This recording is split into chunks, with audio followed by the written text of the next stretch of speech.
The Woman of the Hour be the best film of the year?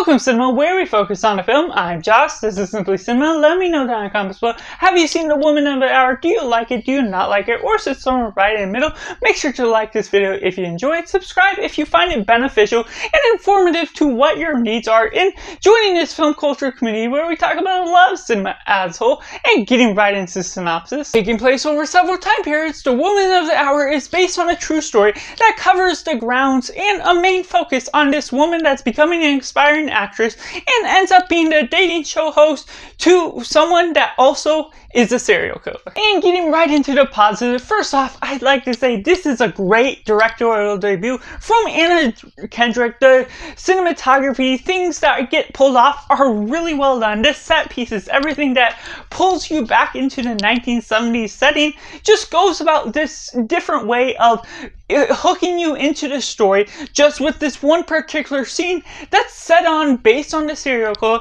and what is going on about. I wasn't familiar, hadn't seen any trailers or read the synopsis before going into it, and so I was in for a big surprise the way this story flowed on throughout and built up each of its characters, certain things that go about the way, and telling different time periods, 1971, 1978, 77, and so on, what we're getting throughout that. There's about 7 different stories in this from what I recall, and just the way it mainly focuses on Anna Kendrick playing this one woman that's also becomes part of the scheme that's all going on throughout just becomes interesting. Anna Kendrick's role, how she performs, is just excellent, and the way it touches on the subject sympathetically just has so much to say with its themes, with its way of going about its story, touching on the sensitive subject while not going over the top, while not being grotesque and being appalling and hard to watch the sexual acts or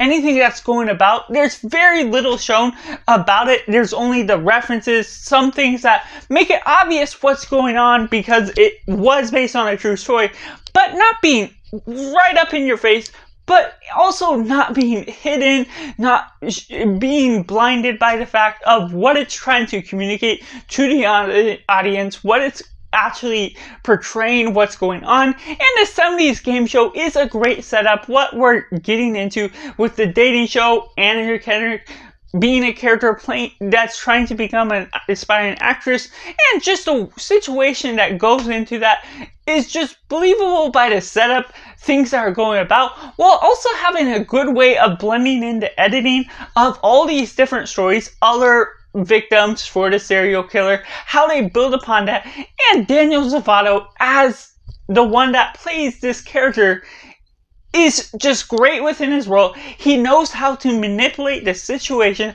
and it goes about a way where you're comfortable in one sense by the way he leads the woman on and is able to slip into the groove of what's going on, because the disillusion to sexism in some particular cases, the woman get comfortable, and in the same way you can almost become comfortable with what is going on with the relationship and chemistry that is going on screen.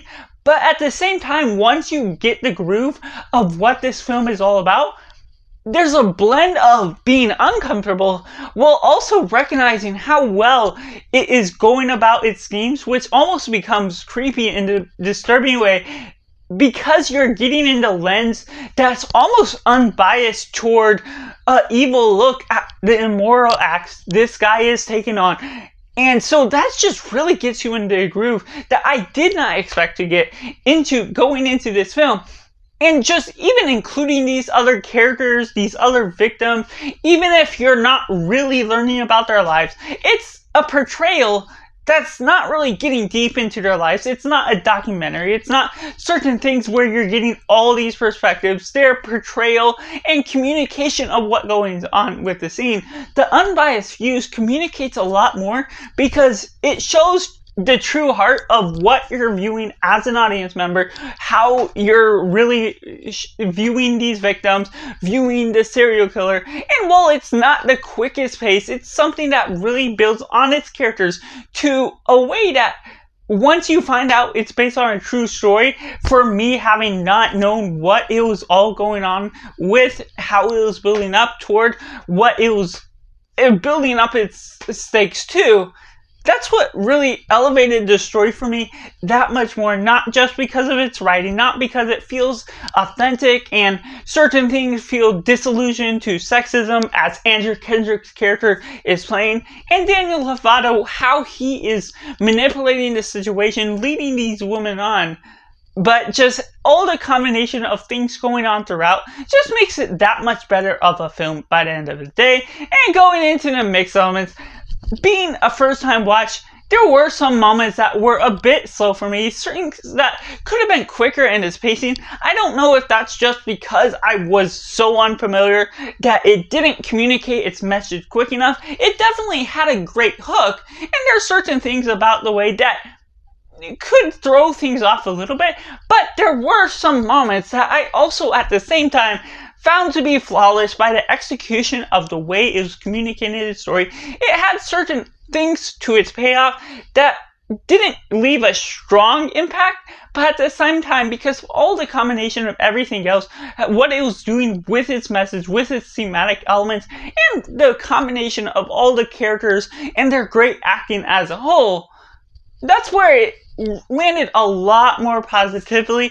on the good side of things with me as the storytelling was bleeding on throughout. So that's just my personal review for Woman of the Hour, which I have to rate as simply 9 out of 10. Let me know down in the comments below what you thought of a Woman of the Hour. Was it good? Was it bad? Or somewhere right in the middle? Did it communicate its message well for you? Or just was it too appalling, or something that didn't stick the landing quite as well? Let me know all that. Make sure to like this video if you enjoyed. Subscribe if you haven't already to join in film culture community where we talk about the love of cinema as a whole. So that's just my thoughts, and make sure to do yourself a favor and go watch a movie.